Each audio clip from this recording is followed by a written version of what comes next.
Hey everybody, Russ here. Thanks for connecting today, and if you like what you see, please share. I think the way we connect, of course, with other people, it is pretty friendly. But for your close friends and relatives, we pretty close to each other. And Um, in Surabaya, like everybody wanted to hang out, everybody wanted to be connected. We'd go to a service with these people, but then you're still with them afterwards. We're all going to eat. We might as well eat together. That's like how it felt, you know what I mean, all the time. So to me, culture was different, but I don't know, that part was not complicated because people wanted connection.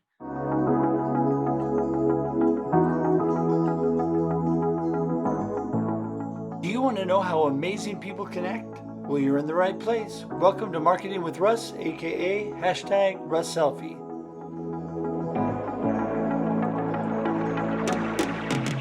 Today's episode brought to you by Day Heating. With Day Heating, there is a difference. Also, Keller Williams Mid-Willamette for all your real estate needs in the Willamette Valley. Hello everybody, Russ here with another episode of Marketing with Russ, aka #RussSelfie. And today I'm here with two amazing guests that I'm going to introduce in just a moment. But you know this podcast is all about how amazing people connect.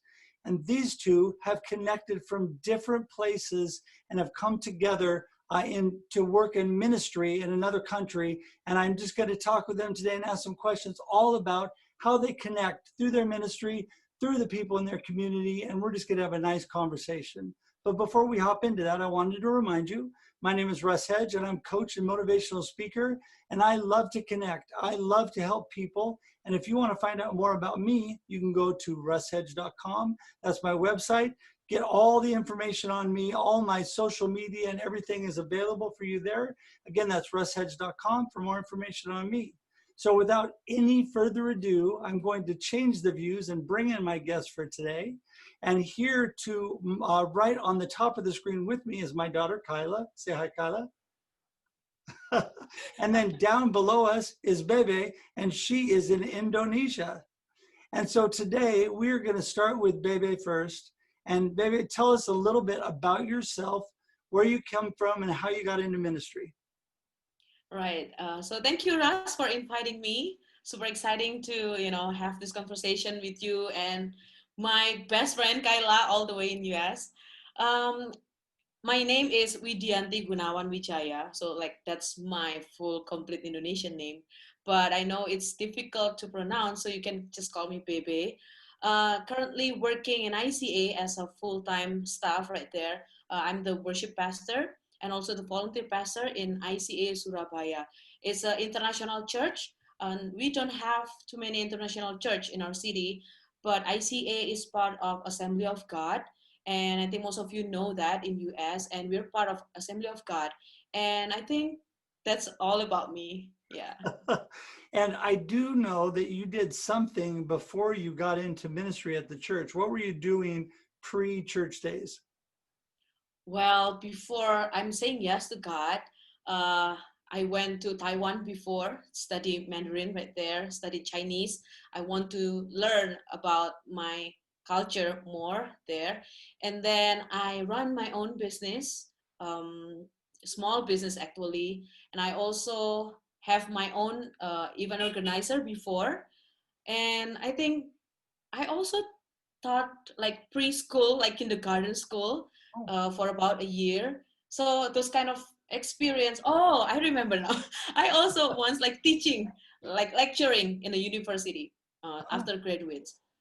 So those are the experience that now I realize that it was God preparing me to do what I have to do right now.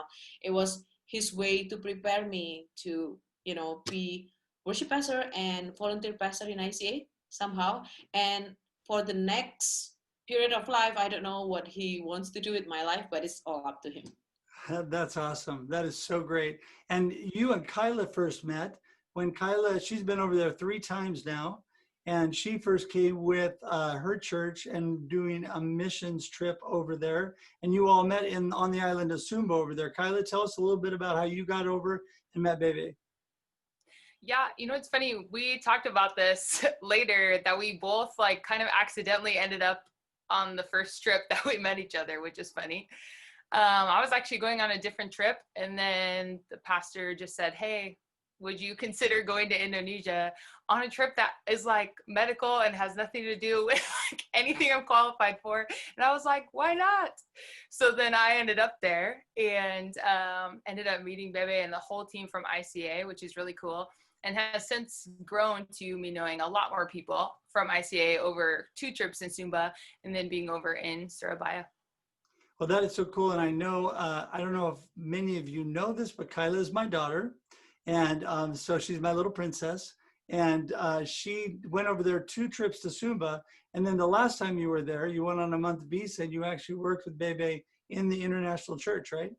Yeah, it was awesome. I actually got to go to the city, really different than Sumba, and see just, I don't know what everyday life was like there because neither of us are from Sumba. So in a way, we're both out of context there.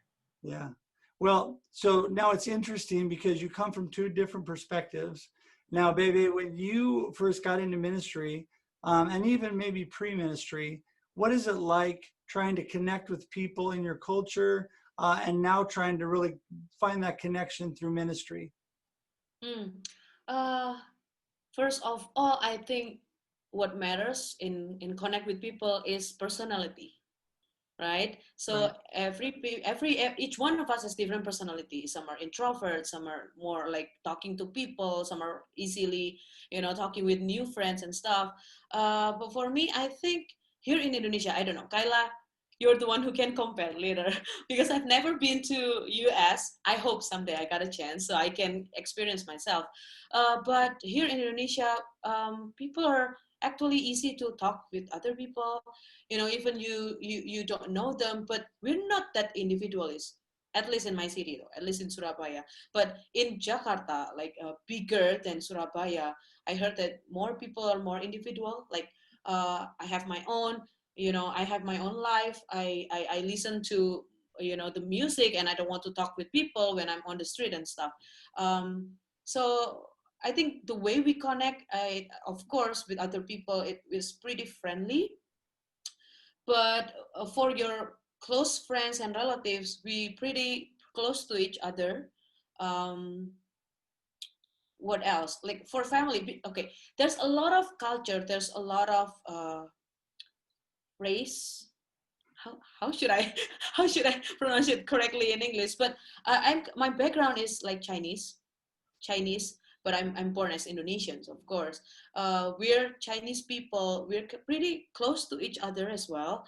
Uh, by means like we hang out in many occasions, and in big occasion or small occasion, casual or formal, you mingle with friends, and it happens like that. So if you ask how is it different before and after ministry, before and after joining as a full-timer in ICA, I don't think it's much different with that. It's more on the personality. Uh, but of course, after I'm joining and become a full-timer in ICA, I'm not easily sharing about myself to other people, like not to random people, of course. You know, uh, it's more like I have my own circle that I will openly, sharing about my life, not like before. But I think it's just a matter of that, but still connect with people. Yeah, I think there's a lot of similarities anywhere you go. I mean, personality is a lot of it. And people really, especially now, what's going on in our world now, are really starved for connection. Now we're a lot of times relegated to Zoom. And, but, people just love to connect. Kyla, when you went over there, it was different for you because you were going to a whole new culture. And so you had to make friends and minister while you were there. What were the things that you found trying to connect and integrate into the culture? I think I had a way easier time than maybe a lot of people, honestly, because of everybody from ICA.